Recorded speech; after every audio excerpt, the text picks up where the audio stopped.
I was alarmed by the decor, and I preferred the old design. The layout used to be predictable, classy, and defined.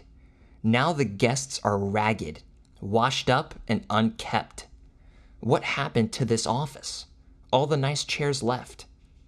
But now this lobby, this purgatory and gateway to hell, is where I have been sitting while the doctor prepares my bill of health. And let me tell you, I know that bill is steep, but then my mind wanders because I want something to eat. I can't focus for shit, and I have terrible sleep. I am always agitated, but rarely weep. Compassion is a weakness that both my friends and enemies exploit. I would much rather pursue my own path and see who will join. It's been 50 years, and my condition has only worsened. Trillions of promises made and broken. Now my words are worth nothing, and my actions corrosive. I used to have purpose and a youthful community, but I gave that all up for cheap thrills, playing in the sand and popping pills. The nurse finally calls me in, and she catches me shredding money in the lobby. I was bored, but wasn't bothering nobody. 5 feet 9 inches and 199.8 on the scale. These were the first two numbers I saw, but it didn't give me enough detail. The doctor sits me down to explain my symptoms. He tells me I am in crisis. After 250 years, he says I have become the modern-day ISIS. I am generous to the corrupt and stingy towards the honest. Before I can get offended, he asks me about my friends. I have none to speak of, but I make pretend. My blood pressure is through the roof, and I'm running on fumes. No more gas in the tank because I lit the fuse. I try to defend myself, but I know the doctor is right. He simply tells me to look around and observe the destruction I cause. My derelict son is living at home because he can't afford a bed. Just moments ago, I put his future in the shredder when I could have literally done anything else instead. My daughter is mentally ill. She has no self-esteem because she measures her worth by her looks. Then there is my parents, who are getting poorer every day because I steal from them at night. If I enter their house when the lights are out, they won't put up a fight. After 250 years, what do I have to celebrate when my last 50 have been a disgrace? The best I can do is go back and remember the glory days. The lobby used to be so nice. All the furniture was handmade in town. The walls had fresh paint. I can still taste the smell. More parents were guests visiting with their kids, but now there are none to be found. All that remains are the elderly who don't make a sound. As I reflect, a single tear falls from my eye, but the doctor tells me that I can be saved. If I wish to see 500, then a lot has to change. We part ways, and I pay him $2 trillion for my medical care. As I walk out of the office, everyone, including the staff, gives me a blank stare. Will I seek redemption? Who is to say? But one thing is certain, it doesn't have to be this way. It's the summer of love, and everybody is feeling the heat. I'm your host, Negative Nick, and this is the No Good News Podcast. Welcome back, everybody, to the podcast. I know everyone's been saying, Nick, where's the next episode? Where's the next episode? Guys, I've been busy. I've been studying for my exam. So I took my actuary test and just got my 5th exam. So 5 in the hole, 7 more to go. So we're working our way through it one at a time, knock them down. Let's talk about that intro for a minute. So I didn't know this until doing a little bit of prep for this episode, that the average American man is 5'9" and weighs almost 200 pounds, 199 pounds. That's unbelievable. That's crazy obesity. I mean, I'm 5'10", and I weigh like a hair above 140. So like that's crazy. Like to be 200 pounds at 5'9" is wild. I've been trying to work on my sleep schedule recently, even though I just totally destroyed it at the business trip I had this week. And if you guys hear some raspiness in my voice, it's because I'm the social committee president.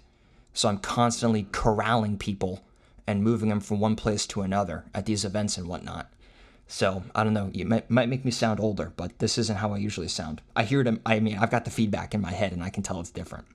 So anyways, in the week leading up to my exam was on a Friday from 12 to 4.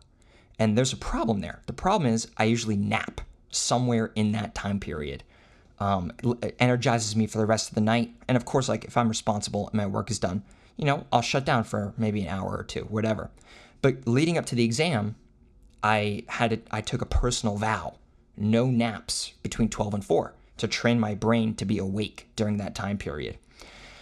So at 4 p.m. sharp, I took a nap one day because that's at the end of the period. So we're not cheating anything. That still counts. I wake up at 5:30 to the sound of club music, like dance music, EDM. And I smell seafood coming down the stairs. And I'm excited. I'm like, what's going on?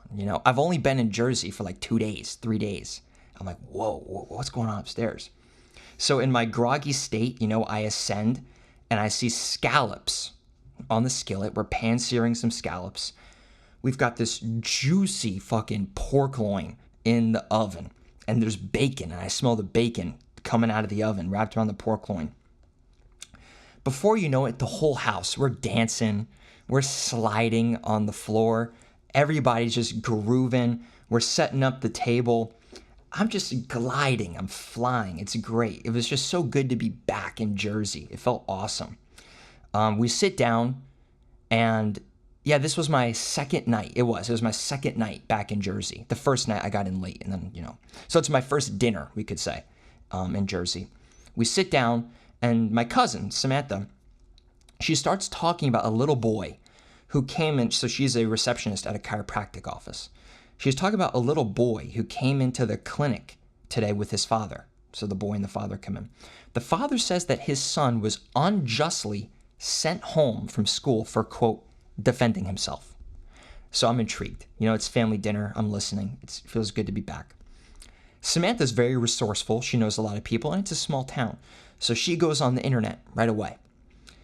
She has their address on file, so she knows where the kid goes to school. Once she figures out the school, she actually has a friend who works at that school. So she calls her friend. Friend answers. Come to find out, this kid choked out another kid at recess. Choked him out and put him to sleep. Night. Like literally just knocked him out. This kid was like 8 years old, defending himself. Like did like a jujitsu move on this kid and choked him out. My aunt at the time was facing the stove, and without any prompt, she's like, was he black? It was amazing. It was so funny. The whole house explodes in laughter. Uncle Mike just collapses. It was just absolutely hilarious. And no, for those of you who are wondering, he wasn't. He was Italian. So, like the blackest a white person can get, right? Anyways, this is like North Jersey shit, So that's it was just I'm only back for 2 days, right? I just got back and already I'm immersed in the culture. We've got my Uncle Mike is in a league for this sport called bocce. You heard of this, producer? No. So bocce is like an Italian game where you roll balls on the floor. The balls are like the size of when you go to an arcade and you're doing skee ball. The balls are like they're skee balls. They're basically the same size and the same weight, I would say. And I'm not going to explain the rules, but we go to this court and it's impeccable. It's a covered area. It is beautiful stamped concrete. And they've got this league. There's four just immaculate, four stunning bocce ball courts lined up, 2 by 2. It was so nice. The whole thing's covered. And Uncle Mike's in a league, so he's playing and we're there to support him. It's 4 versus 4. And I start asking about how one can join this league. So come to find out, in order to join this league, you have to be Italian, number one. And you're not allowed to be a Democrat. Isn't that fascinating? No Democrats, you have to be Italian. Those are the rules to join this bocce ball league. But you see, that's not really that restrictive because every Italian guy is a Republican. So it's not that hard to join. And I asked Uncle Mike why, and he said it's because Democrats don't know, quote, Democrats don't know how to have sober fun. I thought that was a good quote from Uncle Mike. Apparently only Republicans can have sober fun. So I thought it was good. And so I was just having a good time, and it felt good to be back. Studied, took the test. When on my own personal time, I would finish these exams, these practice tests with like an hour left, like an hour of extra time. And I would pass. I'd get like 63 out of 70 points, which is excellent. But then when I'm taking the real test, I didn't even finish. Like, the real test was way harder than the practice tests.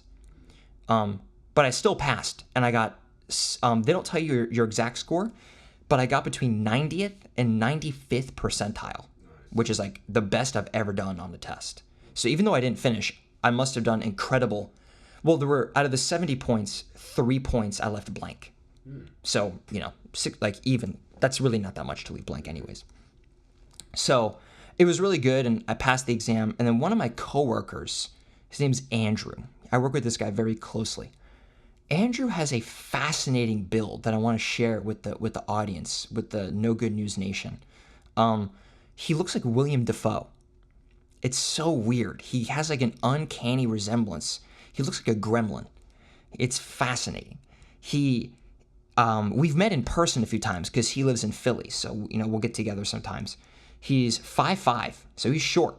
He's in his late 40s. Huge ass. Huge.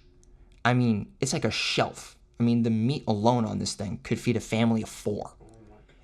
Dude the build is fascinating. He's 5'5", huge ass.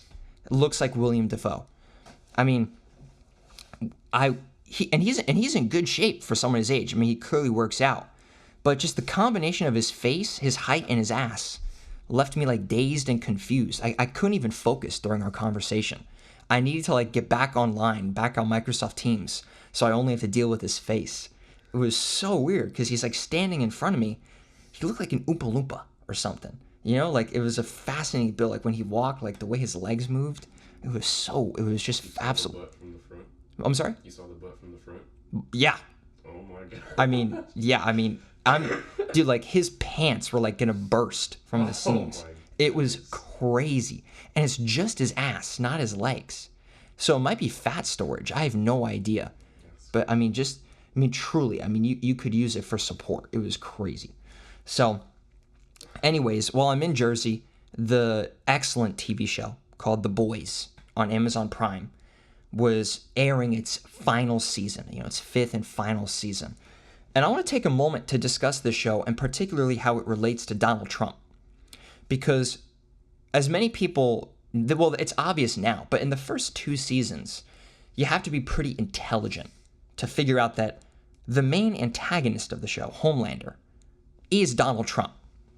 But it takes, you need to be a sophisticated mind to spot that early on. It's not until like season 3 when it becomes obvious. And at that point, I had a lot of friends stop watching the show because they didn't like that their feelings were getting hurt. And they didn't like that they had been fooled for 2 previous seasons. But I'm telling you this because in season 5, episode 3 of The Boys, 3 days before the episode airs, just 3 days before, Trump releases an AI image of himself wearing the robes of Jesus. Then 3 days later, when the episode comes out, Homelander declares himself to be God. So the show reached the point where it was predicting the future because this season was filmed last year. So they predicted all this would happen. And that's not that hard to do because fascism has themes and patterns and similar trends that can be observed throughout history. And the creators of the show knew exactly what happened. Then, just days after episode 6 of season 5 comes out, Trump releases a golden statue of himself at a golf course in, I believe, Florida. And in episode 6, there is a golden statue of Homelander that people worship. So it was at the point where the show used to be hilarious, but then it became eerie. because like it was you're just watching reality play out in real time. And you know, the show ended in a nice way. I really thought that the ending, the very last episode, I liked how they did it. It could have been better. This season dragged on a lot, but it was a sound ending. On May the 4th, which is Star Wars Day, I'm on the train going to New York City. And I'm at the train station in East Orange, for those of you from the area. I know we've got some northern listeners, a good amount actually. So I'm in East Orange on the train stop, on the PATH train to go to the city, to Penn Station. And as you guys know, it's MLK Jr. Boulevard. And these four Rugrats, you know, they get on the train and they're talking loud. Four young kids, loud. And they were going to go to the Yankees game against the Orioles. One kid's blowing his nose loudly. Another's eating a Jersey Mike sub. He's making a mess, dropping tomatoes and lettuce on the floor. Disgusting. Two others are loudly talking. They reek of weed. They're placing sport bets on their phone. And the whole train knows their bets because they're being so loud. The kids are derelicts, okay? Across from me in the aisle, across the aisle in the seats to my left, there's a white kid, a white boy. And for one of the first times in my entire life, he gave me the look. Producer, do you know what the look is? No. The look is when two white people catch eyes and they just acknowledge the buffoonery that's happening around them. Nothing is said. It's just a quick glance. And when this was the first time that I can remember, I'll say that I got the look. And when he gave me the look and we locked eyes, I had so much joy in myself because once again, like, I've achieved whiteness. And he recognized me as one of his own. Even though the four derelicts were all Hispanics, but he recognized me as one of his own.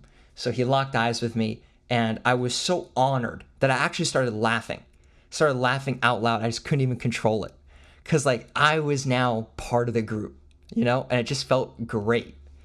So, I mean, every day, guys, I get closer and closer.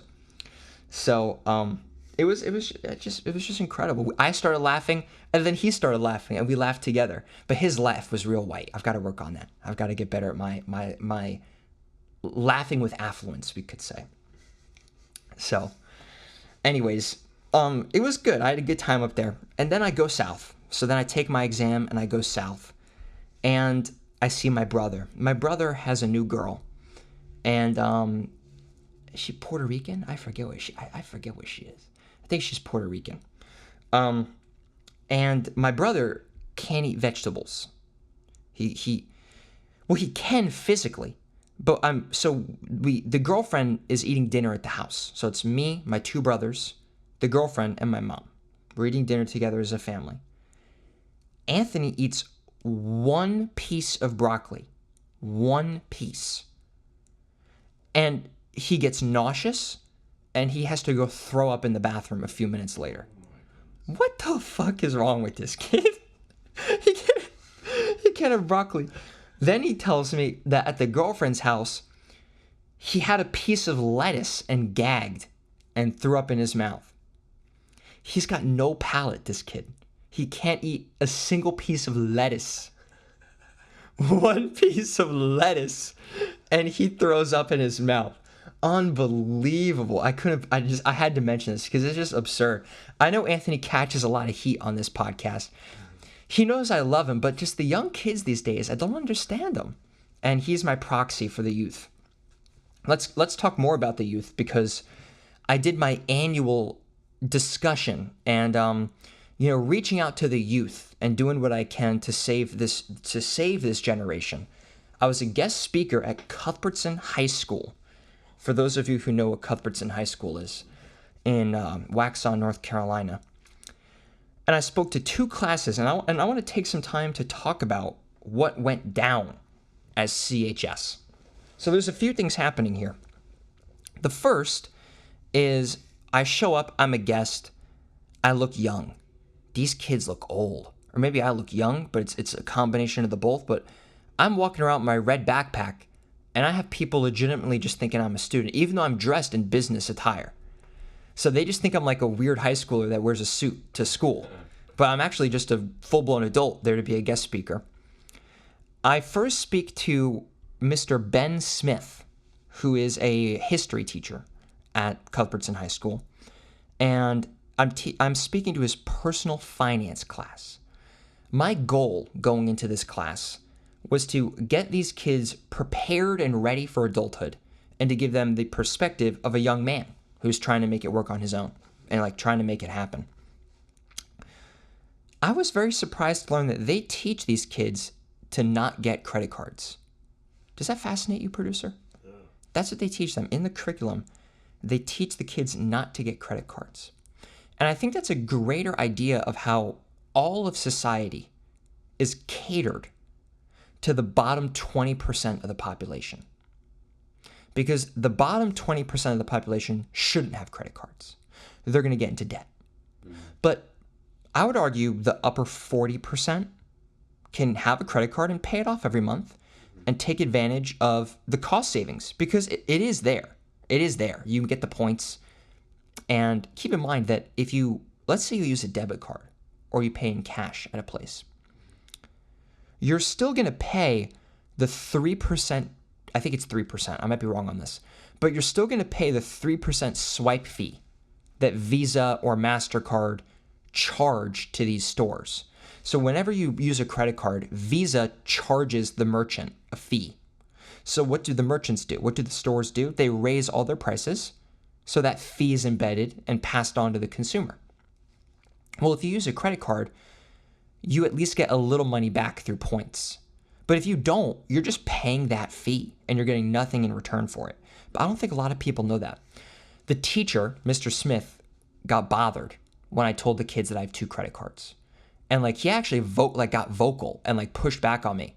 And like I explained to the kids, like if you ever pay even a cent of interest, you shouldn't have a credit card. And I made that very clear to the class. But then what I actually realized was this teacher was getting feelings of insecurity based off of what I was saying. I was talking to a group of 17 and 18-year-olds, right? But he was interpreting the information as if it was meant for him. I'll give an example. I told the kids that if they have a credit score of over 800, it means they're deeply in debt.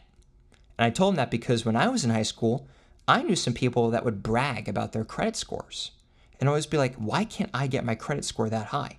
I was never able to, like in high school, I was never able to get it above like 730, but they had like 800s. I now realize it was because they just had a ton of outstanding loans and they were making their payments on time, but they had more open accounts, for example, right? And I tried explaining that to the kids so they wouldn't feel insecure if there's people around them bragging about their credit scores. The teacher in the back of the room is like, well, I have a credit score above 800. Dude, shut the fuck up. Like, it's not about you. And yeah, you're 50. You have like more credit history. You have a mortgage. You've been around longer. I'm trying to tell these kids not to compare themselves to others. And like, you're making it about yourself. It was so weird. It was so weird. And like, I like pushed back. Like, he pushed back on me and I was like, I'm talking to them. Like, and then it was just so weird. And like, he was unnecessarily getting involved. And I thought it was very strange. But I think I did some good. I taught the kids about inflation, which they don't learn about. And I think that is something that they have to know about. I told them about how if they put their money in a savings account, for example, they could work their entire lives. This is what I told the class. I told the class, if you work your entire life and you save a third of your income, which is very hard to do, but you save that income in a savings account, you will retire poor. So I told them. I was like, it is much more important that you save your money in assets that will grow faster than the rate of inflation. And I think the class understood that concept. And I explained to the class that like the price of everything has gone up by like 25%. I forget the exact number, by like 25% in the last 5 years, things like that. And it was it was a depressing message, but it was a realistic message. And I think it was important that I passed it along to the kids. And then I went to a second class where I discussed what's it called? I discussed becoming an actuary. It was an AP statistics course. And I did that last year as well. And, the goal is to, persuade or convince, one or two of these bright AP stats kids to pursue the actuarial career, because there's only 30,000 actuaries in the United States. That's very small. For context, there's 1.2 million accountants and 1.5 million engineers. So only 30,000 actuaries is very small, very, very small, exclusive group. But it saddened me that at the end of my presentation, only 2 people raised their hand saying that they would consider the career of an actuary. And then when I asked why they were against this consideration, the number one reason was the exams. People don't want to take exams for 10 years, even though you're working full-time and getting paid to take these tests. People still don't want to do it. And then I asked the class, because I was curious. I said, so would you guys prefer, I said, let's do a raise of hands. I was like, and be honest, no judgment. I'm genuinely curious. Would you prefer to work for 10 years while passing exams and studying 3 to 4 hours at night for maybe 5 months out of the year? So for the next 10 years, 5 months a year, you're studying 3 to 4, maybe 5 hours a night. Or you go to college, get a bachelor's degree, and then you do like 3 more years of college to get, let's say, a PhD, and you leave school with debt. And I was very surprised that I'm going to say 85% of the class said they would rather leave school with a PhD with 3 years of debt. And I said to them, just to be clear, it's only debt from master's and PhD. Let's assume your undergrad is paid off. About 80% or more of the class would rather leave school with graduate degree debt and then start making money, even though the actuary route, you're making more money than a PhD would anyways. Isn't that fascinating? It's like they didn't like the idea of the struggle. And I guess that very observation I made is why there's so few of us. I mean, that right there might explain it. So I still had a few conversions, turned some atheists into believers. Got 2 of them, which is good. They got my LinkedIn and whatnot. And, I wish them the best. I have a few kids that have reached out to me from previous years, and we stay in touch. I help them. I get them interviews and whatnot, or I help them prepare for interviews at other companies. So it's something I enjoy doing. And one last thing I want to talk about. It's a little embarrassing, but I know my father listens to the podcast, and I want to tell him this. So I was on a business trip this week in Greensboro, and the events were from 7:30 a.m. to about 9 p.m. You get a few 30-minute breaks during the day, but during those breaks, you're snacking and still socializing, so you're not truly alone. And then when the events end at, let's say, 9 p.m., 8 p.m., whatever, 10 p.m. sometimes, you're then going to be social. You're going to go out. We were hanging out in the hotel lobby. So for 3 days in a row, I woke up at 7:30 and went to bed at 1 to 2 a.m.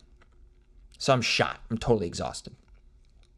And I was actually dreaming about this podcast and dreaming about how I would structure it and, some advertisement ideas, because some of my best ideas come to me when I'm asleep. And I wake up in the middle of the night in the hotel, and I'm like, is my dad here? Because I smell my dad. I farted.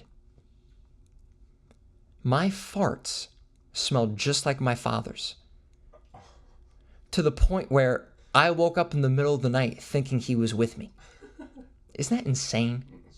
That's crazy. I ripped ass, and I've officially gotten old enough to where my farts smell like my father's. It's terrible. And I've got to ask my dad. I've got to ask my father if he's nose blind to his own farts, because usually I'm relatively nose blind to my own, but I guess this week they've changed, and I've become my father, and I'm not nose blind to him yet. But maybe I never will be. Maybe they've reached a level of like dissatisfaction. My diet was horrendous while I was at the business trip. That might be related, because my typical diet of, steak, fish, fruits, and vegetables was disrupted. They have me eating fucking cafeteria food like a poor person. And there's bread and all sorts of garbage, and it's, screwing up my body, screwing up my digestive system. So hopefully this will pass. But anyways, that's all the personal stuff I got for you this time. I didn't really do any travels. My life has been very, very stressful and strenuous in the recent months with my studies. So I've got no cool vacations to tell you about, and not that many stories. So we're just going to quickly move on from the personal segment and move right into domestic news. Pam Bondi got fired on April the 2nd, which is awesome. Her time was coming, and we've talked about how terrible Pam Bondi is before on this podcast. So I'm happy to see her go. And Tulsi Gabbard also stepped down because her husband has cancer. That's what she says. But let's be honest, the real reason is because it's an insane administration to work for, and it's unethical, and she probably felt like her personal values were being distorted. Guess who Trump has put as the interim director of national security? So Tulsi Gabbard, who is replacing Tulsi while the Senate confirms a new appointee? The answer is Bill Pulte, the guy we've discussed before on this podcast, who runs the housing administration. Why is a housing executive and massive corporate guy who basically runs American real estate? Number one, he shouldn't be in government in the first place, number one. But now he's running national security for the next 200 days until the Senate approves Tulsi Gabbard's replacement. Absolutely bonkers. Trump goes after the Pope on the 12th of April, saying that he is, quote, weak on drugs, nuclear proliferation, and a liberal who is terrible at foreign policy. That's what Trump had to say about Pope Leo. What do you even say? Like, what the hell? It should be no surprise, because Trump didn't even put his hand on the Bible when he swore into office for his second term. And I didn't notice that, but a lot of articles were published, and I did go back and watch the video, and he actually doesn't. He doesn't put his hand on the Bible when swearing in for the presidency. No, he doesn't even hover his hand above it. He keeps his hand at his side. I know. Crazy. So it shouldn't be a surprise. I mean, at the end of the day, Trump is a servant to Israel. That's really what he is. So, yeah. And then we get reports from Pete Hegseth that Pete Hegseth threatened the Pope and told the papacy that the American military can, quote, do whatever it wants. Then the cardinal, named Cardinal Pierre, he's the ambassador to the United States from the Vatican. He was summoned to the Pentagon by Pete Hegseth, and we told Cardinal Pierre, quote, America has the military power to do whatever it wants in the world. The Catholic Church had better take its side. That's a direct quote. Cardinal Pierre released that in a press statement and then explained that is the reason the Pope will not be visiting the United States for our 250th anniversary. Also, according to Cardinal Pierre, Pete Hegseth and the Department of War threatened what's called the Avignon Papacy.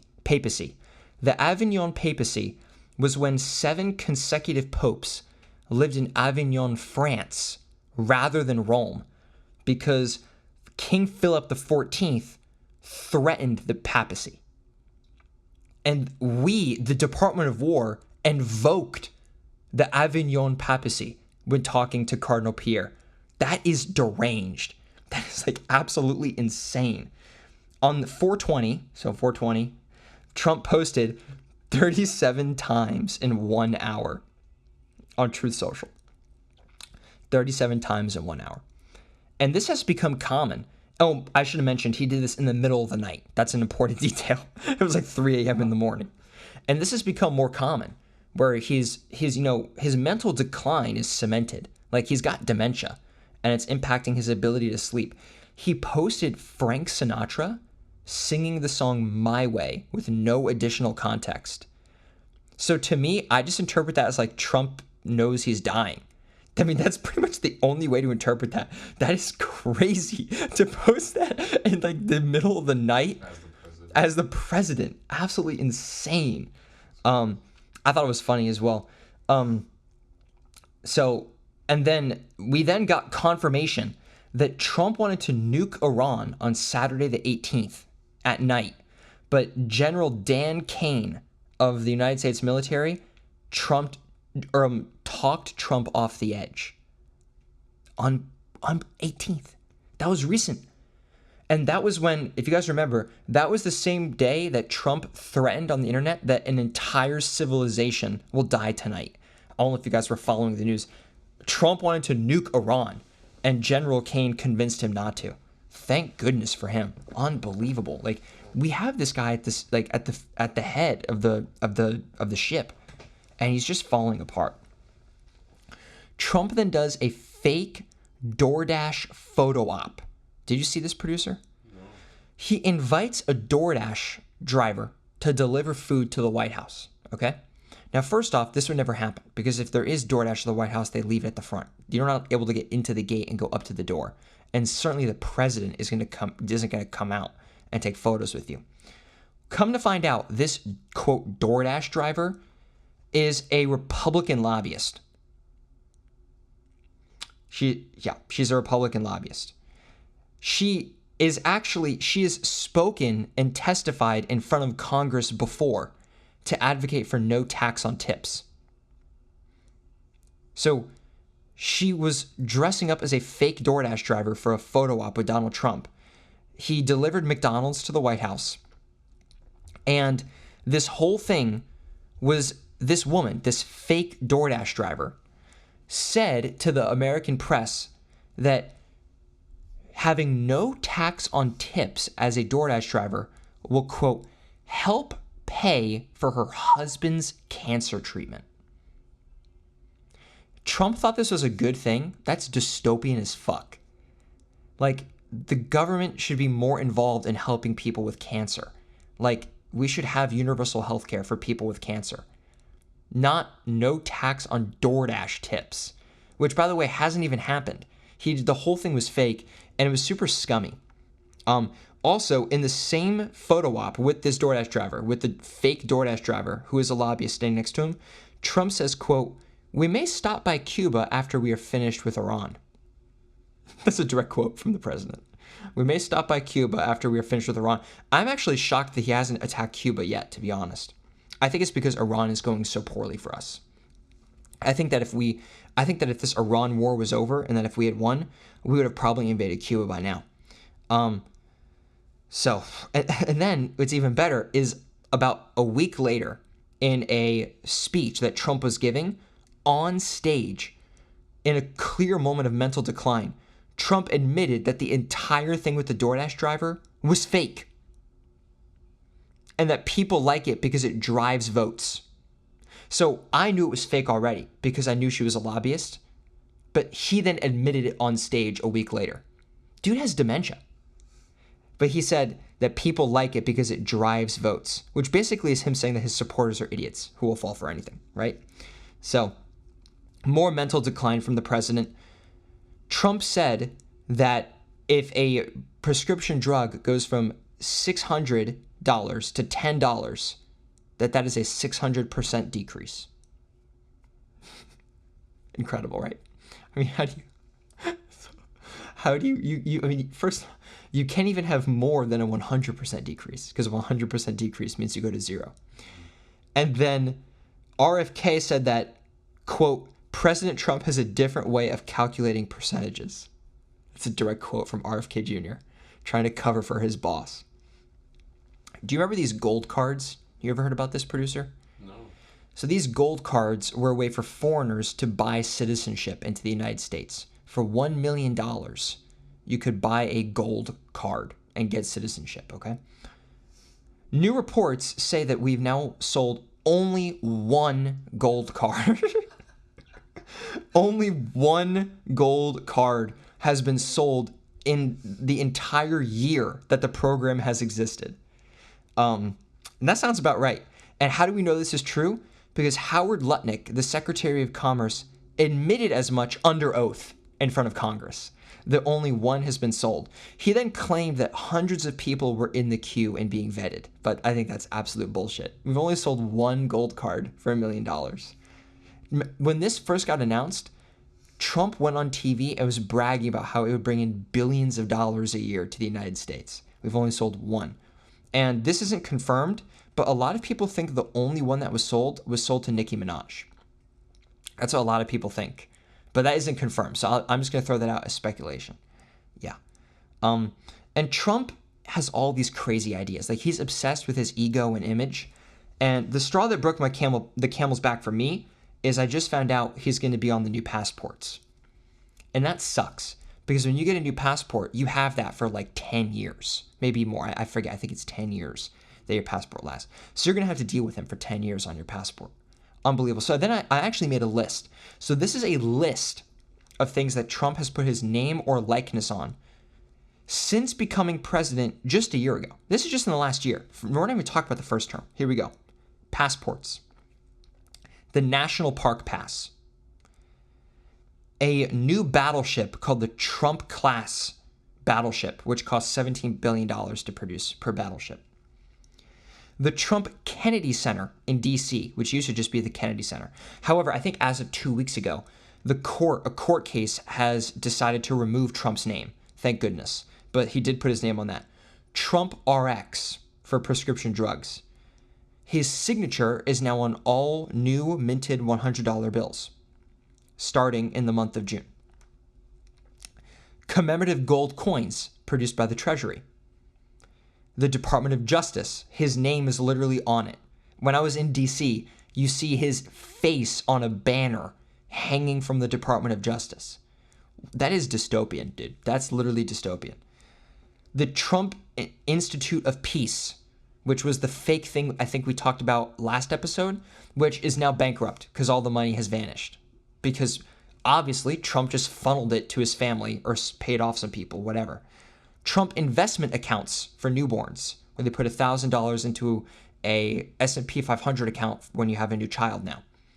A regional airport in Florida. And lastly, a proposed $250 bill. They might make a $250 bill. When the government has to make a $250 bill, that's evidence of inflation. Everything is getting so expensive, you now need a $250 to get you the buying power of what a $100 used to get you. So, yeah. Spirit Airlines collapsed because of Trump's oil crisis, and that's a bad thing. And people were like, "Oh, Spirit hasn't run a profit in years, and they were never profitable, and they're not a good company." But the honest truth of the matter is, Spirit Airlines was a very important part of the airline industry because they forced the other major airlines to lower their prices and compete. As more and more small carriers get knocked out of business, the major airlines like United, American, Delta, they can raise their prices uncontested. And sure enough, we actually got a report of that from United Airlines. And they literally confirmed as much. United Airlines, the CEO, said in their shareholder meeting that they're looking to raise all fares, all ticket prices by 20% to cover fuel costs. And that by raising their prices by 20%, 100% of their new costs will be passed on to the consumer. They then plan on leaving this as a permanent change. So even if fuel prices go down, according to the CEO, they're just going to leave their prices where they are and pad their margin. Lufthansa, which is the largest German flight company, they're having such a bad oil crisis over there. Lufthansa has canceled 20,000 flights in just the month of May. 20,000 flights in just the month of May. Unbelievable. Here's some more data due to the Strait of Hormuz closure. 25% of American farmers are entering the planting season with no fertilizer. Not less, not some, no fertilizer, due to shortages and price increases. 70% of farmers are unable to afford planting their entire crop yield due to input costs. So not only are 25% of farmers entering planting season with no fertilizer, but 70% are saying they can't even afford to plant all their crops in the first place. Guys, we're on the verge of a major, major food shortage. At the very least, huge explosions in food price. I mean, we're already seeing it. Food month over month was, I think, up was it 5.5% in 1 month? It was an insane number. It was absolutely absurd number. And that was just in like the month of, I believe it was the month of May or April. One of those months, food went up by like 5% in 1 month. And I felt it. I went to the store. A package of grapes was like $16. I couldn't even believe it. I was like, this has to be fake. I didn't even buy them. I left. It was unreal. I mean, I already thought it was crazy when grapes were like 12, but then they were 16, and that just happened. So, I mean, all of this financial hardship is evidence that Gen Z now says that they now value financial responsibility over physical attractiveness. It sounds like producer has the number for us on the food. Give me a moment. Let's see what we got here. Okay. Oh, okay. The number I have in front of me. Oh, okay. You know what? I misspoke. I meant to say, I said fruit. I meant to say steak. That was the number I had in my head. Beef is up 15%. That was the number I was thinking of. Not fruit. My bad, guys. But I knew something was like outrageous. So, yeah. And now Gen Z is now saying that they value financial responsibility over physical attractiveness. Like, this is perhaps the most obvious signal. Like, this is the best recession indicator we've ever seen. Like, people are willing to just be with someone who's wealthy rather than good looking. And like, they're being honest about it. I mean, talk about like inflation destroying the youth. Like, it's going to destroy the gene pool, dude. Like, honestly. So, unbelievable. We've got these data centers now. Kevin O'Leary from Shark Tank. We've got to put him on the new villain wall for the United States. Kevin O'Leary isn't even an American. We should deport Kevin O'Leary back to Canada. He is not even an American. Kevin O'Leary has secured the rights to build a 40,000 acre data center in Salt Lake City, Utah. 40,000 acres. Well, Nick, what is 40,000 acres? That's hard to imagine. I'm going to give you another stat. We'll put it in American terms, but even this number, you can't even fathom. 40,000 acres is 30,000 football fields. He's going to build a data center the size of 30,000 football fields. When you look at it on a map, it takes up like a significant amount of space outside of Salt Lake City. This data center, I had to look at this stat because I couldn't even believe it, but this is true. The data center alone, just the data center, is going to use more than double the electricity that the entire state of Utah currently uses.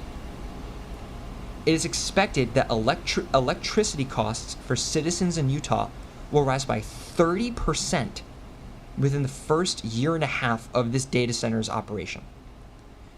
The citizens of Utah and Salt Lake, more specifically, like the area, the township voting on this, were against it. But the commissioners were bribed and they voted in favor of the data center, arguing that it would bring jobs to the city. But here's the thing. It uses a ton of fresh water. It pollutes groundwater. So it uses fresh water. It pollutes groundwater, uses a ton of electricity, and it has a humming sound. That these data centers, guys, they hum. And it's a never-ending humming sound. And like, it drives people insane. And now, like, if this actually comes through, like, Utah is going to be destroyed, genuinely. Here's another stat I found related to the war. This is actually unbelievable. The cost of free college for everyone in the United States would be $50 billion a year. $50 billion a year. That's actually not that much money when you think about it, given that we just waste money in our government. But here we go. We spent $50 billion in just the first 3 weeks of the Iran war. So in the first 3 weeks of the Iran war, the money we spent could have given free college to every American for the entire year. At this point, I don't know the number. We might have honestly spent $100 billion at this point. I genuinely don't know. And they may not even be reporting it at this point. And I've noticed that everybody in my life who supports this Iran war has gotten real quiet in the last few weeks. I know you guys are listening. I know you are. You guys have gotten real quiet about this war because they're like, people are saying, oh, we're going to win immediately. We're going to destroy Iran. Iran's winning this war, as I predicted when we started. We're currently in a ceasefire. Thank you, producer. Oh, I was right. Look at that. We've now spent $104 billion as of now on the Iran war. So that would be free college for 2 years for all Americans. That includes all levels of education, by the way, not just undergrad. So, yeah, the people in my life that support this Iran war, they've gotten real quiet. But, that's, the sad truth about the way our government has wasted money is that at this point, it's too late. We've made so many mistakes that it's not even, we've gotten to the point now where we can't spend any money. That's the truth of the situation. Because every dollar we spend is a printed dollar that devalues the currency. And that's why everything's getting more expensive and the economy is getting destroyed. I mean, we are in the death cycle. We're in the spiral. It's already started. We've been talking about this for over a year now on the podcast. So I don't want the viewers to think that it's a dichotomy. It's a choice between free college or war with Iran. Because there's really the third choice and the correct choice, which is neither. Because we can't afford anything anymore. And that's sad, because I wish that our country still had the wealth to do good things for its people. But unfortunately, we don't have the money to do anything anymore. And that's tragic. Speaking of bankruptcy and, the tragedy of the American debt, let's cut to our first ad break. Has your house increased in value by 30% in the last 6 years, but you have no interest in moving due to your low mortgage rate? Well, here at Casa Card, we have a solution for you. Our premium credit card gives you access to 100% of the equity within your home at interest rates of just 4.5%. Swipe your Casa card as you would any other credit card and start accessing the wealth that is rightfully yours. At Casa, we offer our customers the flexibility to pay us back whenever they choose, whether it be on a monthly statement or when your home is inevitably sold. So what are you waiting for? Live like a king, because mi casa es tu casa con la Casa Cardo. Back from the ad break, and a special thank you once again to Casa Card. Let's talk about some economic news, and we've got to start with a tragedy, a great tragedy.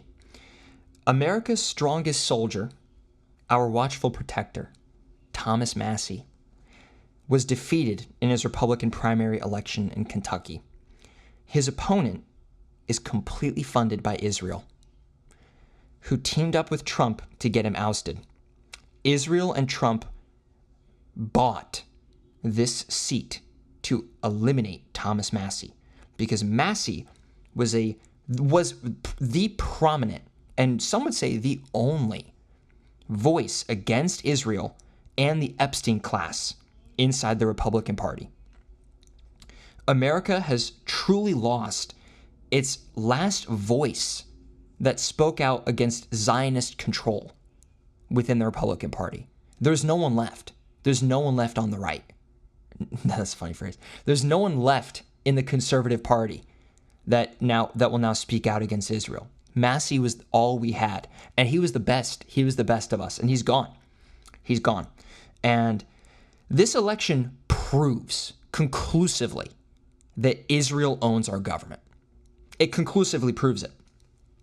Israel was able to use insane I have the number written down, $30 million. It was the most expensive Republican primary election ever. $30 million to run propaganda and advertisements specifically for the residents of Thomas Massie's district to get him eliminated from the House. This guy, Ed Gallerine, Gallrein, Ed Gallerine, who is taking over for Massie in this area of Kentucky, he's just a suit. He doesn't even have any policy platform on his website, nothing. He's completely funded by Israel, and he's a Zionist puppet. Absolutely tragic for the country, and I wanted to discuss that here in the economics segment because Israel controls the economy of the United States. Who else controls the economy of the United States? The billionaires. What are the billionaires doing right now? Are they worrying about the price of consumer goods going up? Are they worried about the gas shortage that they've induced upon the entire world? A lot of Americans are walking around and thinking that we're totally fine because like gas is like $3.80 a gallon, maybe $4.30 if you're in Jersey, depending on where you're at. Guys, we are blowing through the strategic oil reserve. It's at critical levels. It's lower now than it was during the major release when Biden was president. It's like its lowest level in like decades. When that runs out, gas prices are going to shoot up. ExxonMobil, the CEO, came out and he said that he thinks oil is going to hit $160 a barrel by the end of August. That might be exaggerating because he does profit from things like that. I mean, Exxon profits from high oil prices. But even if he's remotely true and gas and oil goes to even $120 a barrel, the country's going to like have a severe recession. Well, we're already in a severe recession. The company's going to have shortages. The country's going to have shortages. That's what's going to happen. So is our leading class, our ruling class, worried about that? No. What are they actually worried about? They're worried about Trump's UFC event at the White House on June 14th. And they've got disgusting images of they're building the set. They're building the UFC ring, and directly next to it is the construction site for Trump's Epstein Memorial Ballroom and his underground bunker. So like next to each other, it just looks like a complete mess. So yeah, it's outrageous that we're doing this UFC event. And it does make me happy that all of the people that were going to sing have essentially dropped out. And that's a good thing. I mean, those people have some class and some honor, thank goodness. Another thing about economics, this is one of those scenarios where, once again, I hate to be right. But House Bill HR 1346 has passed, and it will probably pass the Senate as well, making 15% ethanol gasoline permanent in the United States, which is something I mentioned last episode at the very end because the government said it would be a temporary measure. But it's now gone through the House, and if it makes it through the Senate, Trump will definitely sign it, and 15% ethanol gas will become permanent. Why does that matter? Who cares? It's less efficient, guys.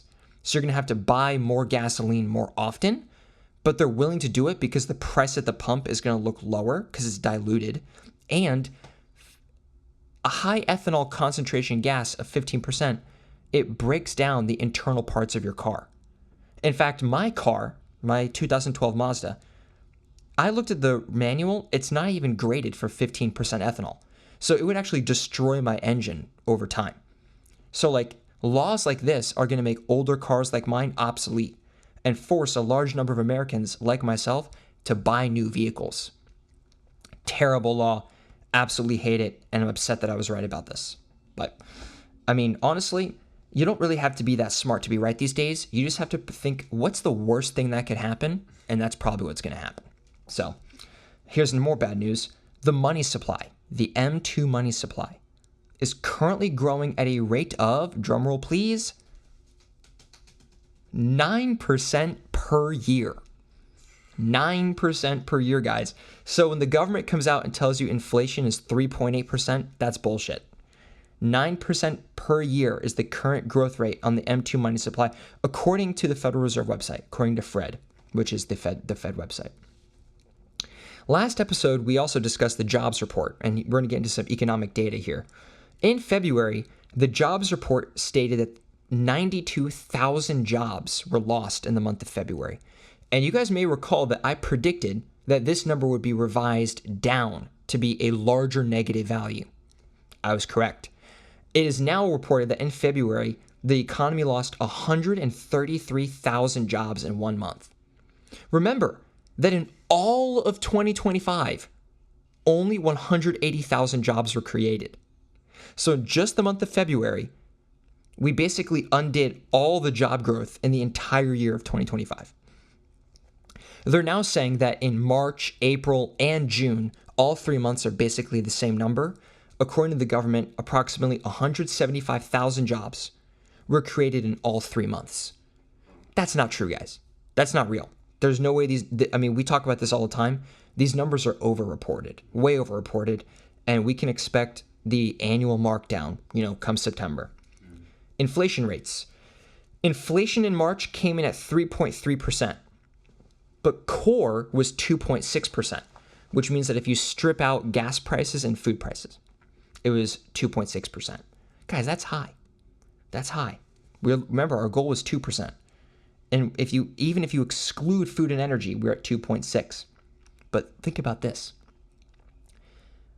From February to March, that's 30 days.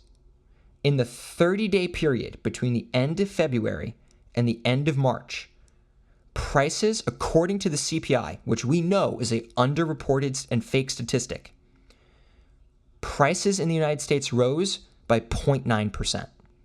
That's basically 1% in 1 month.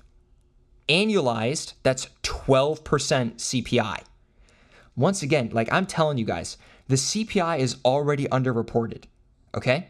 And I'm not going to get into all the specifics this episode because it's not official yet, but the new chair of the Federal Reserve, Kevin Warsh, who is replacing Jerome Powell, he is now arguing for yet another modified way of measuring the CPI, which is expected to lower the reported rate of inflation by 40%.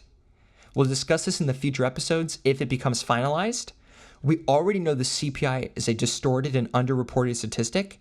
They're now looking to further distort and underreport the data. So once again, more details in the future. We'll really get into the numbers on that and the details of how that measurement is going to be calculated if that becomes official. So, well, what about PPI? Because I think PPI, the producer price index, is more telling than the CPI. Because we all know that producers pass along their costs to the customer. So the PPI is a leading indicator of the CPI. Well, according to the PPI, from March of 25 to March of 26, producer prices are up 4%. 4% from March to March. That's double the Fed's target inflation rate of 2%. In just the month of March, PPI rose by 0.5%, by 0.5%. So annualized, that'd be 6% PPI. Unbelievable. And then April, the numbers got worse. Remember, in March, inflation came in at 3.3%. In April, 3.8%. 3.8%. So these numbers are going to keep going up. But they need to distort the data. Because if they print an official 4% CPI number, I genuinely think the bond market would collapse. I mean, it's already collapsing, and we're about to talk about that. But if the CPI was to print 4%, we would enter a micro sovereign debt crisis. And I say micro because the Fed would jump in to print money, but it would be a serious inflationary event and an economic spiral, potentially. So I think that the Fed is distorting. They need to further and further distort the way they calculate the CPI to avoid printing a 4% number. But we're basically there. We're at 3.8% as of April. Trump then says that he will fire Powell if he doesn't leave. Well, Powell stayed, which is great. He is no longer the chair. He is now Kevin is the new chair. But Jerome is staying on the FOMC, which is the Board of Commissioners. So he's no longer the front man, but he's still one of the 12 voting members, which is good. Powell isn't great, let's be clear.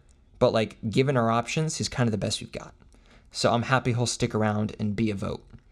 I have some labor force participation rate data for you guys because we've discussed it before and I wanted to dig in further. So I did some historical analysis. Back in 1950, 70 years ago, 85% of men and 30% of women were in the labor force. So men were working and single and young women were also working, but married women weren't in 1950. Now, 68% of men are working. We're down from 85. We're down to 68. And 58% of women are working. So women are the ones that have propped up the labor market as men have left the labor force. Men are in terminal decline. If you look at the chart, men have been in decline for like decades. Women have essentially flatlined around 55%. They've been there for, I think, 10 to 15 years, around 55%. So that number probably isn't going to go up, but men are in terminal decline, which is a serious problem for the society.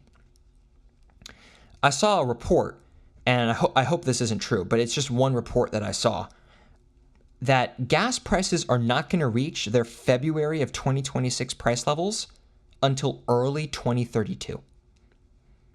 That's the report I just saw. That gas prices won't go back to where they were in February of this year until early 2032.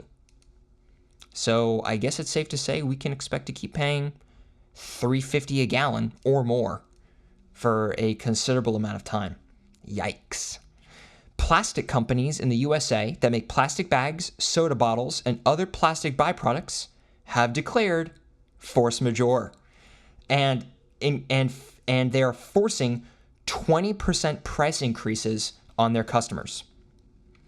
So the reason for that is because these PETs, which are oil byproducts that come out of the Strait of Hormuz, have basically vanished off the market. So, and these things are needed to make plastic. So all these American companies are saying to their buyers. So who are the buyers? Well, companies that make plastic bags, soda bottles, or other plastic products. They are now being forced to pay 20% more on their existing purchase orders, or their orders won't be fulfilled. Guys, like, I really hope that this is as bad as it gets. I really do. And we're kind of in a lull right now because, like, the strait is closed and there's a double blockade and neither side is negotiating. Like, this can't go on much longer. I mean, the shortage will come. You can't just take 20% of the world's supply off the market and expect nothing to happen. Like, something is going to happen. And the strategic reserves of not only America, but Europe as well. I should have mentioned that earlier. Europe and the United States and Australia. We are all depleting our reserves to keep prices down. But you can't do that forever. I mean, by definition, a reserve runs out. Trump finally dropped the investigation into Powell because he's no longer the chair, proving that, as we all knew, the whole thing was a political fugazi. So, yeah, so that's over, and that's good for him. Maybe he could, rest easier at night. As of May, this is something I saw. As of May, the prices of groceries, healthcare, rent, and electricity, all four of those things, which are things Americans buy every month, hit their all-time highs in May of 2026. All-time high. Groceries, healthcare, rent, and electricity bills. All four hit their all-time high in May of 2026. Once again, we ask, how is the CPI not showing 4%? Once again, I'm trying to solidify to this audience, it's a fake statistic. The bond market. Bond market is in trouble, guys. We were talking about this at work. The bond market is in so much trouble that I'm getting memos at my job about it. So that's like, we're now out of, Nick's a conspiracy theorist, to major multi-billion-dollar company is sending out memos. The 30-year bond hit 5.05%. Guys, then it went to 5.19%. It peaked at 5.19% on May 19th. That is the highest since July of 2007. The 30-year bond eclipsed 5% for like a week and a half, I believe. In the last 80 days, that's, what is that, 2 months? In the last 80 days, the 10-year treasury has gone from 3.92% to 4.68%. That's a huge jump. 0.7% rise in just 2 months. That shouldn't happen. That should never happen. As of today, today's recording date, which is, what is today, producer? June 5th? 6th. Today's June 6th. As of today, the 10-year treasury is at 4.77. So we're up past 4.68. And the 30-year has dropped to 4.98. Guys, these are crisis numbers. The federal government cannot afford to pay interest on the national debt at 5% interest rates. They can't do it. We're going to have a sovereign debt crisis. They need They need these rates to go down. They need them to. And I'm very interested to see how Kevin, our new chairman of the Fed, gets out of this pickle. Here's some rent data, and we're rapidly approaching the end of our economics segment here. Private equity now owns 1 out of 8 apartments in the United States. But let's make it worse. They own 1 out of 3 in Georgia, 1 out of 4 in North Carolina. And 70% of Sunbelt cities have ownership rates over 30%. So they own all the apartments in the South. Sam Altman had a very dystopian quote. I liked this one. I wanted to share this with the group. Quote, "We see a future where intelligence is a utility, like electricity or water, and people buy it from us on a meter." This guy needs to, we need to exile him from society. At the very least, we need to strip him of his decision-making abilities. I don't want someone running our society and running our capitalist system who says, we see a future where intelligence is a utility and people buy it from us on a meter. Dude, you could go to hell. Fuck you. SpaceX is about to IPO at $135 a share, $1.77 trillion market cap. They're going to release about 5% of the equity onto the open market. Where are they going to get this money? Where are they going to get $75 billion from? Are people going to buy? Do people actually think SpaceX is worth $1.77 trillion? It doesn't have revenue to even support a number close to that. Unbelievable. I mean, the whole thing's a racket. OpenAI and Anthropic, so they make Claude, are also talking about IPOing. Where's all this money going to come from? You see, I think the reason the stock market hasn't collapsed yet with this AI bubble is because right now, the companies that service AI, like NVIDIA or these infrastructure companies, Cisco would be an example, they're already publicly traded. But the primary consumer goods, like Claude, OpenAI, Grok, these actual language models, they are not really exposed to public markets. They're private companies still. So the AI exposure comes through secondary companies that make the infrastructure for AI. But what happens when these AI companies actually go public? They're going to have to show revenue. But they don't have revenue. Certainly not enough revenue to support their valuations. I mean, these companies IPOing, if done incorrectly, that could induce a market crash. Just something to think about. We're going to briefly talk about gold, very, very briefly. First, we're going to start by saying that the stock market, as of today, I mean, this may change by the time we show this episode or whatever, but gold, silver, the stock market, and Bitcoin are all crashing right now. And there's a lot of theories as to why this is happening. I really don't have a conclusion. It could be rising interest rates because, I mean, and that would make sense. I mean, like from the fundamentals, that would make sense.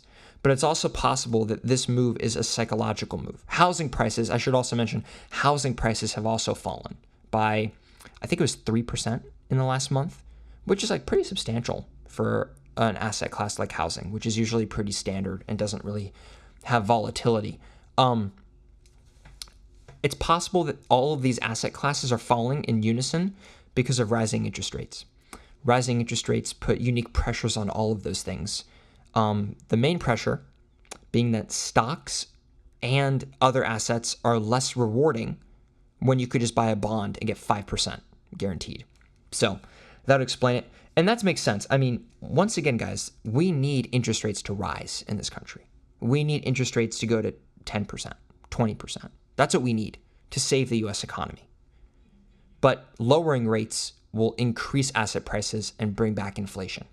So the bond market is kind of doing its job by raising bond rate yields, but they need to raise them even further. That's my own opinion.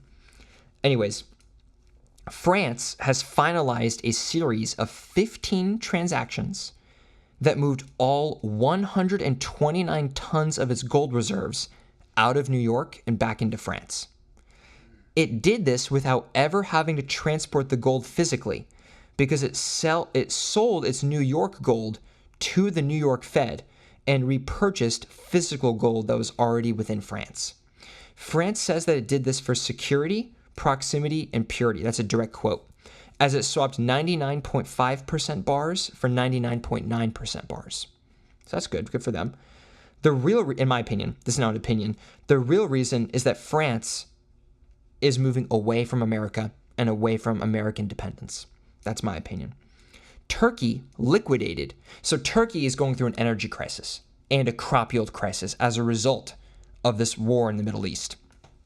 Turkey is very susceptible to imports, obviously, and they're very close to this region. So, of course, they're going to rely on oil imports from the Strait. To buy oil at its high prices and to support its currency from collapsing, Turkey liquidated 120 tons of gold, and they sold that into the market, which is another reason why prices have fallen. They did a major sell order, 120 tons of gold. That's insane. They sold, and that's basically 20 billion USD in over a 3-week period. That's major. But they were able to protect the lira from collapse. So gold served its purpose as a reserve. But this was 6 years of gold reserves that Turkey accumulated. So in a 3-week period, Turkey sold off all the gold that it's accumulated over the last 6 years. Very dangerous for Turkey if they continue to have import shortages, which is likely. So we'll wish the best for Turkey. We'll wish them well. Let's cut to our last ad break before we close out the episode with some updates on Iran. I am inevitable, a part of your life, from now until the end of time. Your data is mine. Here in the US of A, the land of the free, it's my job to watch you for the powers that be. So much to see, so much to do. The only cost is your drinking water and a power outage or two. Restricted power and unlimited data humming its way to a township near you. Data centers forever. It's either me or you. Invest now before it's too late and join the winning team. Because in a world without privacy, you will hear my hums through the walls and under your sheets.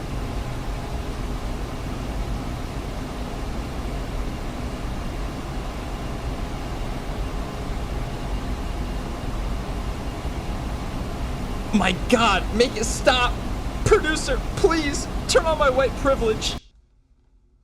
Oh, thank you. My God, I need some water. Wait, where did it go? Shit, I guess it's all gone. All right, guys, let's talk about Iran. Iran, the thing that we all lose sleep over. Maybe not, maybe just me. Well, the good news, if we're going to say it's good news, is not much happened. It kind of tamed down, which is a good thing. It's a great thing. Trump decided to not really escalate further.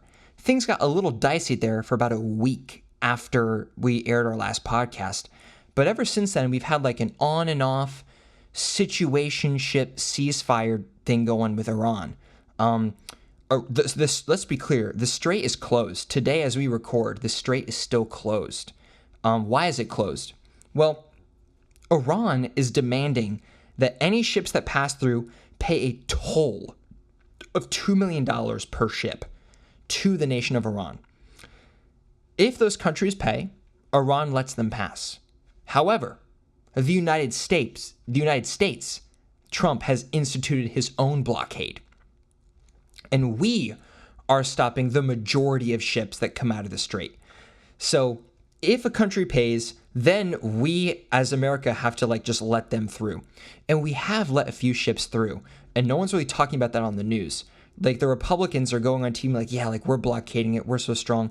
We're letting some through. And that's a good thing. Because if we stopped all the oil, it would be really fucking bad. Within the first month of the war, the USA, by the way, I should have mentioned, this is according to the Pentagon. Within the first month of the war, the USA fired 850 Tomahawk missiles. Only 200 are produced a year. So it's going to take us 4 years at a minimum to just replenish the stockpiles of the missiles that we used in just the first month of the war. Guys, that's the other thing. The reason we are not restarting this war with Iran, or a reason we haven't yet, is because we don't have enough munitions. According to the Pentagon, half or more of our missiles have been used in the war already. Half or more. They're saying it's going to take between 5 to 7 years to replenish our stockpiles in just like the first month and a half or 2 months of combat. I mean, oh my gosh.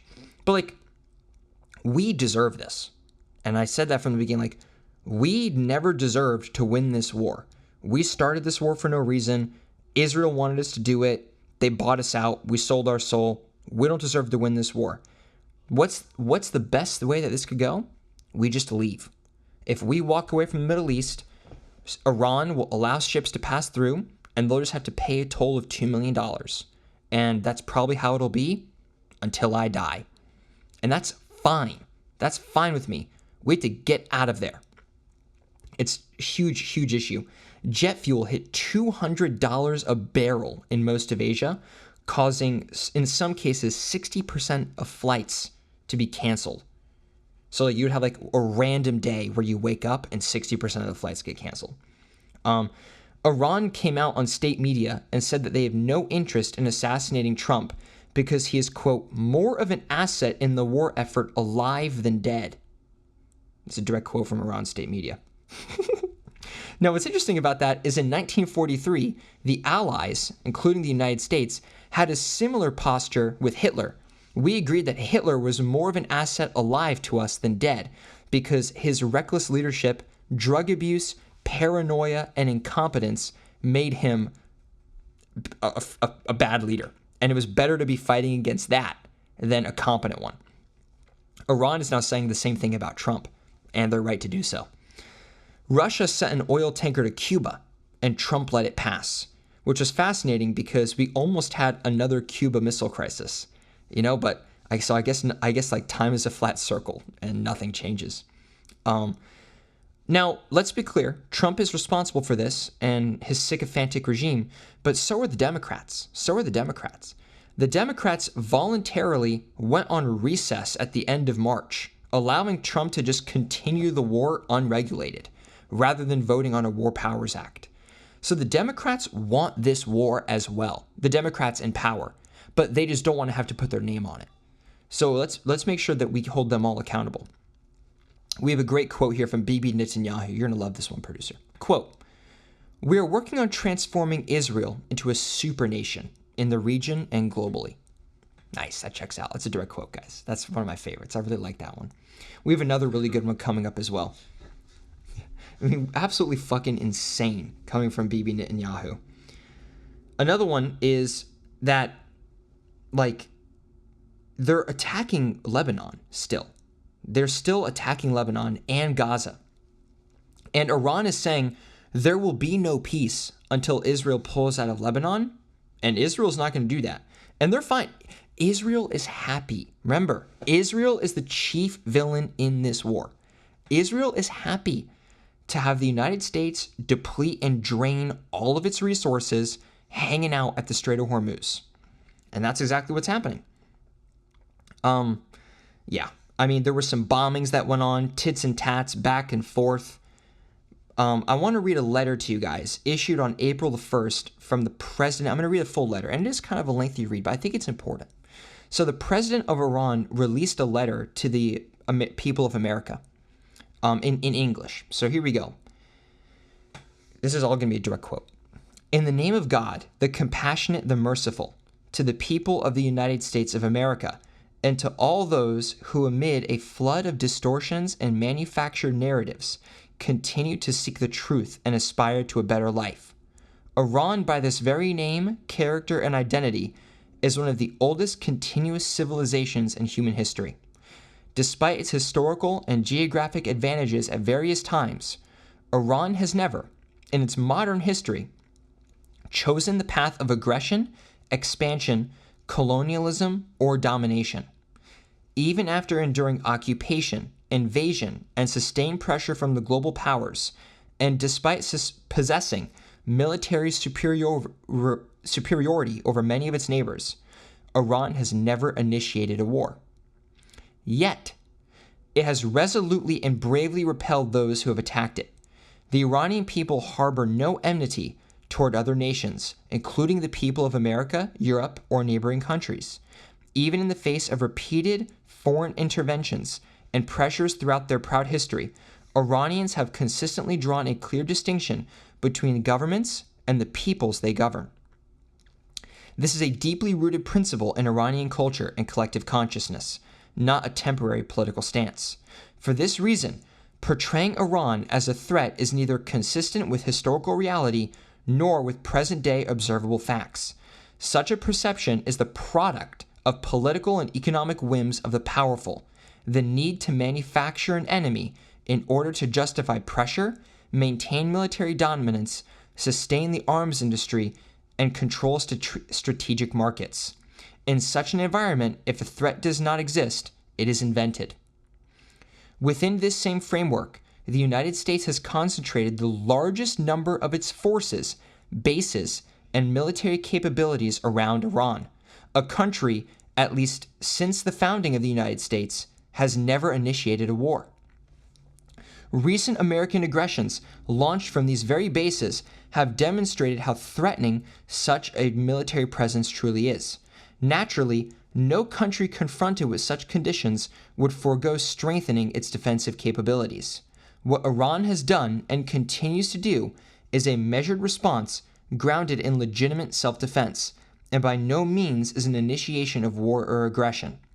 Relations between Iran and the United States were not originally hostile, and early interactions between the peoples were not marred with hostility or coup d'etat until America's illegal invasion in 1953. The turning point, however, was the intervention aimed at preventing the nationalization of Iran's own resources. That coup disrupted Iran's democratic process, reinstalled dictatorship, and sowed deep distrust among Iranians toward U.S. policymakers. The distrust deepened further with America's support of the Shah's regime, its backing of Saddam Hussein during the imposed war of the 80s, and the imposition of the longest and most comprehensive sanctions in modern history, and ultimately unprovoked military aggression twice in the midst of negotiations against Iran. Yet all these pressures have failed to weaken Iran or its people. On the contrary, the country has grown before the Islamic 30% stronger in many areas. Literacy rates have tripled from roughly the past to today. Higher education has expanded dramatically. Significantly, over 90% advances have been achieved in modern technology. Healthcare services have improved, and infrastructure has developed at a pace and scale incomprehensible to the past. These are measurable, observable realities that stand independent of fabricated narratives. At the same time, the destructive and inhumane impact of sanctions, war, and aggression on the lives of the resilient Iranian people must not be underestimated. The continuation of military aggression and recent bombings profoundly affect people's lives, attitudes, and perspectives. This reflects a fundamental human truth. When war inflicts irreparable harm on lives, homes, cities, and futures, people will not remain indifferent towards those responsible. This raises a fundamental question. Exactly which of the American people's interests are truly being served by this war? Was there any objective threat from Iran to justify such behavior? Does the massacre of innocent children, the destruction of cancer treatment pharmaceutical facilities, or boasting about bombing a country, quote, back to the Stone Ages, serve any purpose other than further damaging the United States and its global standing? Iran pursued negotiations, reached an agreement, and fulfilled all of its commitments. The decision to withdraw from that agreement, escalate toward confrontation, and launch two acts of aggression in the midst of negotiation were destructive choices made by the U.S. government, choices that served the delusions of a foreign aggressor. Attacking Iran's vital infrastructure including energy and industrial facilities, directly targets the Iranian people. Beyond constituting a war crime, such actions carry consequences that extend far beyond Iran's borders. They generate instability, increase human and economic costs, and perpetuate cycles of tension, planting seeds of resentment that will endure for years. This is not a demonstration of strength. It is a sign of strategic bewilderment and an inability to achieve a sustainable solution. It is not the case that America has entered this aggression. Is it not also the case that America has entered this aggression as a proxy for Israel, influenced and manipulated by that regime? Is it not true that Israel, by manufacturing an Iranian threat, seeks to divert global attention away from its crimes toward the Palestinians? Is it not evident that Israel now aims to fight Iran to the last American soldier and the last American taxpayer dollar, shifting the burden of its delusions onto Iran, the region, and the United States itself in the pursuit of its own interests? Is America first truly among the priorities of the U.S. government today? I invite you to look beyond the machinery of misinformation, an integral part of this aggression, and instead speak with those who have visited Iran. Observe the many accomplished Iranian immigrants educated in Iran who now teach and conduct research at the world's most prestigious universities, or contribute to the most advanced technology firms in the West. Do these realities align with the distortions you are being told about Iran and its people? Today, the world stands at a crossroads. Continuing along the path of confrontation is more costly and futile than ever before. The choice between confrontation and engagement is both real and consequential. Its outcome will shape the future for generations to come. Although throughout its millennia of proud history, Iran has outlasted many aggressors. All that remain of them are tarnished names in history. Will Iran endure, resilient, dignified, and proud? Who is to say? Oh, no, while Iran endures, resilient, dignified, and proud. That's the final quote. Sorry, it's kind of weird, like the way the text gets distorted on my phone as I'm scrolling. I know that was a lengthy read, but I think it was very powerful and worth going through.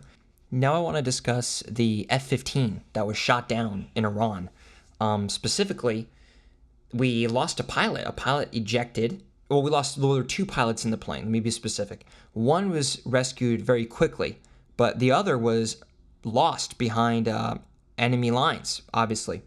And we did a great job. We got him back after 48 hours. This was a really impressive operation. And I do, despite the fact that I don't support us being in this war and we shouldn't have ever started it, I do want to take a moment and talk about the logistics of rescuing this pilot. The pilot hiked a 7,000-foot ridge line and evaded capture for 48 hours. We built a remote base inside Iran, which is insane. We built a runway inside of Iran. I can't even believe that. What the heck? We bombed convoys to keep them away from the rescue site, flew in special forces, and then we had to destroy two of our own C-130s on the way out. Now, you see, that part makes me suspicious. Why did we have to bring in two C-130s to rescue one pilot? Sure, there's obviously components to this I don't understand, but a lot of people are speculating that we not only attempted to rescue the pilot, but at the same time extract Iran's nuclear material, which was buried underground in a site that we bombed. So, I'm not saying that is what happened, but the whole operation just seems a little weird, specifically with the aircraft that we had to get involved in the operation. But it was also reported that Trump spent hours yelling at aides, his assistants, saying that he was facing a Jimmy Carter hostage crisis, which I think is kind of funny. So, yeah, but the war is basically on pause right now, which I think is great. But in the interim, on Easter Sunday, guys, Trump tweets, quote, "Tuesday will be a power plant and bridge all wrapped up in one in Iran. There will be nothing like it. Open the fucking strait, you crazy bastards, or you will be living in hell. Just watch. Praise be to Allah." He tweeted that on Easter. Dude, the guy is literally mentally ill. We need to impeach him and get him out of office. Absolutely absurd. Can't even believe it. And then on the 6th, Israel destroyed 2 petrochemical plants in Iran that make 85% of their petrochemical exports. In response, Iran destroyed a desalination plant in Kuwait. They don't fuck around. Guys, it was getting hot and heated. Like things cooled down, but we were really on the brink right there in like those first few weeks of April. The negotiations fell through. Israel tried killing the negotiator again on April 12th, which is crazy. And then the economy of the UAE collapsed. UAE had a collapse. They ran out of foreign reserves. They ran out of dollars. So the United States had to do a currency swap with the UAE to prop up their economy and save them from basically going through their own form of like bankruptcy. That happened as well back in April. According to the Pentagon, 50% of THAAD interceptors, 50% of Patriot interceptors, 45% of precision strike missiles, and 30% of Tomahawk missiles were all used in just the first 38 days of combat. So to make it simpler, we blew through half our missiles in 38 days. Like, guys, we're now going to be handicapped. If China wants Taiwan, they should take it right now. We couldn't even stop them. Like, now's the time. And then on the Department of State official website, Operation Epic Fury was described as, quote, "The United States is engaged in this conflict at the request of and the collective self-defense of its Israeli ally." That was a direct quote from the website. So at one point, we have the direct website saying that we're in this conflict at the direct request of Israel, and then we have our leaders being like, "Oh no, we're doing this for ourselves." Then after we bailed out the UAE, they left OPEC. And I'm pretty sure that we there's no confirmation of this, but I'm pretty sure that was part of the agreement, that we would prop up the UAE if they agreed to leave OPEC. And that's great for us. Like, let's be real, that's really good having the UAE out of OPEC. If more countries leave OPEC, Iran will lose more and more of its, what's the word I'm looking for? Diplomatic influence. So the UAE is now in a good spot, and with them leaving OPEC, it actually gives them, I think, more economic opportunities because they could sell as much oil as they want, whereas previously OPEC would regulate that. So hoping that good things come to the UAE. Then the last thing I want to mention is on May the 10th, and we're going to end the podcast with this final note. On May the 10th, America sent its list of demands to Iran to end the war. Okay? 2 items are of note. The first is that Iran can never have a nuclear weapon, and the second is free transit of the Strait of Hormuz. Keep in mind that the Strait was open before the war started. So remember, but think about it. When we started this war, we wanted to do regime change, maybe go in ourselves and get the oil, make Iran into a failed state, get the nuclear material. Well, today, they still have the nuclear material, the government is still intact, and now they've closed the strait. So by any possible way you could measure this, we have lost this war. Iran responded to our requests by saying no and gave these demands instead. Listen to these, guys. The U.S. ends its blockade. Iran can export oil without sanctions. Israel leaves Lebanon. Iran controls the strait, and the United States must unfreeze Iranian assets. That is, like, that list of demands is so strong and uncompromising. It's very clear that, like, they're winning this war. We were like, please have no nuclear weapons. Please open the strait. And they're like, we're keeping this shit. Like, we're keeping this. So, guys, we're cooked. Iran's winning this war. Honestly, they've already won. And I think that any continued action by our part would just further cement our loss. I do not think further action by us increases the probability of victory. So I think that's a great way to end this podcast. I appreciate you guys spending the time with me today. And I look forward to seeing you guys again in a few months. I believe in August. I'll see you guys again in August. Goodbye now.